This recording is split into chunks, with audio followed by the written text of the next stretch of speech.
আসসালামু আলাইকুম প্রিয় দেশবাসী। শহরতলি সাধারণ মানের একটা দোকান, দেখেন কীরকম ভিড়।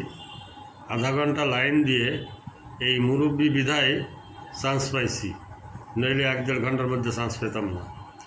ওষুধ কিনতে গেছিলাম, তো এই রকম ভিড় সারাক্ষণের লেগেই থাকে। তা আমার মনে হয় এর আগে তো তাদের ডাক্তার, ল্যাব বিভিন্ন জায়গায় ঘুরে আসতে হয়েছে। তো কী পরিমাণ ব্যয় চিকিৎসা, খাবে কি? আমাদের দেশে চিকিৎসা পরীক্ষাগার প্রচুর আছে, কিন্তু প্রিভেন্টিভ কোনো ব্যবস্থা নাই।